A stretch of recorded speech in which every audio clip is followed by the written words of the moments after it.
Bonjour à tous, c'est Mathieu pour Banous, le podcast du marketing digital sans incentive ni clic de validation. Alors on poursuit notre série d'interviews avec les experts de l'email marketing et aujourd'hui pour cette émission on reçoit Thomas. Thomas, est-ce que tu peux te présenter ? Bonjour, je suis Thomas Fonvielle, secrétaire général de Signal Spam. Signal Spam, c'est le partenariat public-privé en charge de la lutte contre le spam et de fournir aux internautes des moyens de signalement pour qu'ils signalent tout ce qu'ils considèrent eux-mêmes être un spam dans leur messagerie. Donc vous aidez les internautes à pouvoir signaler les messages qui sont jugés indésirables dans leur boîte. Exactement, et ça ne s'appuie pas forcément sur une qualification juridique. Donc on se fiche un petit peu au sens légal de ce qui est un courrier légitime ou non. Nous, on est là pour recueillir la perception de l'internaute qui s'inscrit sur Signal Spam, qui apprend à faire des opérations techniques telles qu'afficher le code source de son email ou télécharger un petit plugin. Donc ce qu'il nous signale, c'est quelque chose d'hyper qualifié et qui fait très peu de faux positifs. Donc c'est un signal fort dont il faut absolument prendre compte quand on est marketeur. Alors c'est intéressant pour le marketeur, mais du coup, qu'est-ce que tu fais de ces informations de tes membres, de ton pool d'utilisateurs qui va te signaler ces messages indésirables ? Quel chemin prend cette information derrière ? Donc nous recueillons tous les signalements et à charge pour nous ensuite de les qualifier. C'est-à-dire il est très important de faire la distinction bien sûr de ce qui est spam d'origine cybercriminelle.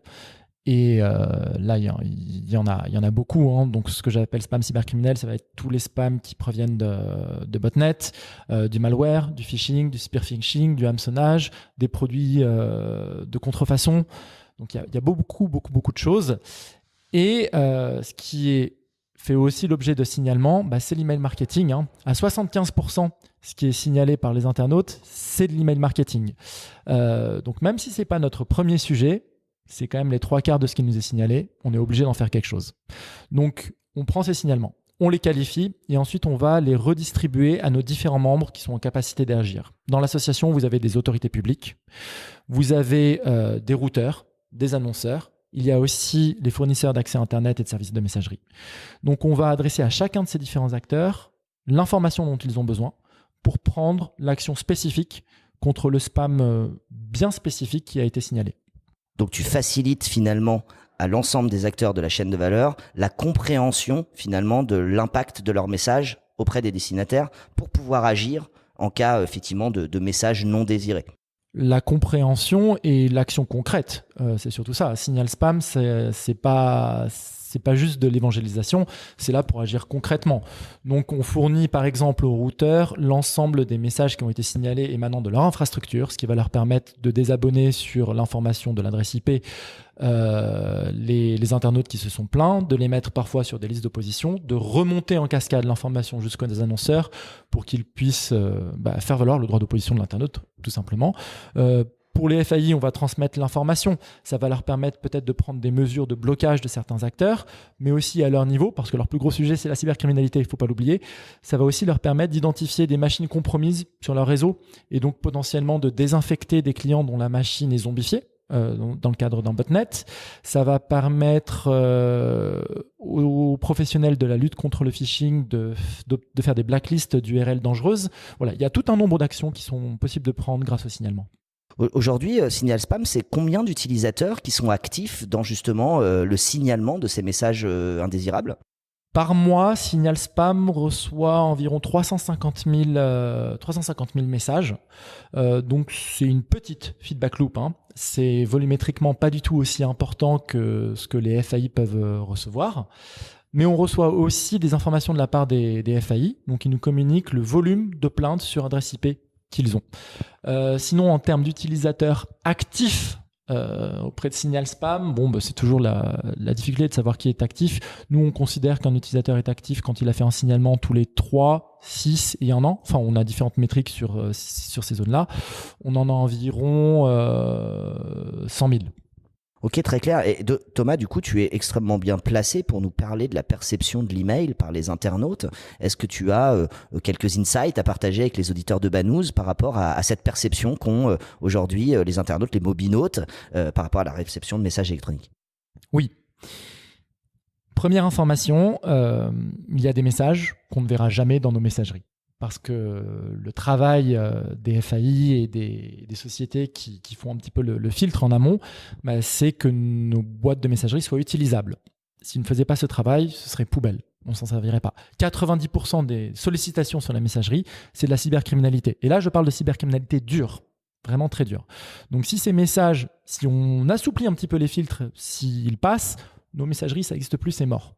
Donc nous, on se concentre que sur la fraction résiduelle que les FAI laissent passer. Il y a encore d'autres filtres qui sont mis en place là-dessus.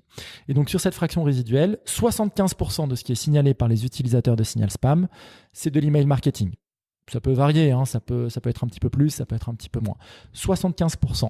Nous, on est là pour lutter contre le spam dur, mais pourtant 75% de ce qui nous est signalé, c'est du spam un peu mou, du grey mail, des choses comme ça.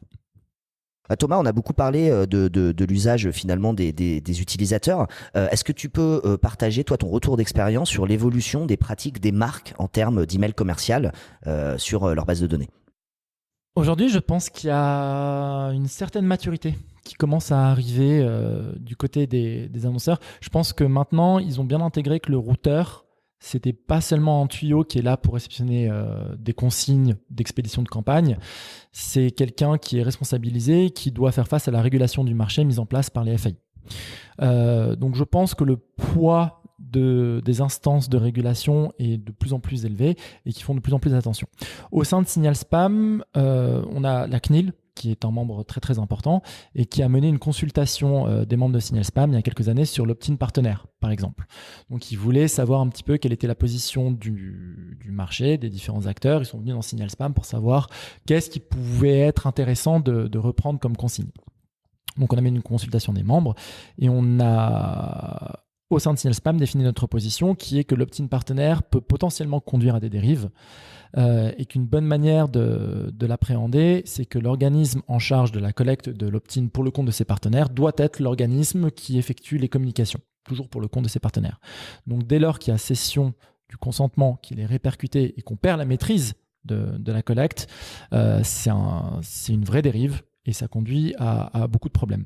Donc je pense que ce genre d'alerte sur le marché est de plus en plus connu. La CNIL a repris cette position d'ailleurs dans une position qui date du 28 décembre 2018. Elle va venir en parler notamment à l'Assemblée générale de Signal Spam le 24 mai. Voilà le genre de travaux qu'on peut mener sur les pratiques en général de l'email marketing. Super Thomas, merci beaucoup d'avoir pris le temps de partager un peu d'expertise avec les auditeurs de Banous. Thomas, on peut te suivre sur les réseaux sociaux particulièrement? Tu as un réseau social de prédilection? On peut suivre un petit peu ton actualité? Oui, suivez Signal Spam sur Twitter, vous verrez, on a beaucoup d'utilisateurs mécontents qui nous reprennent sur notre manque d'efficacité. On essaie de leur répondre, on essaie de les convaincre que c'est pas une pierre jetée dans l'océan, que ça a une véritable utilité. Bien sûr, c'est un fléau, c'est difficile à combattre.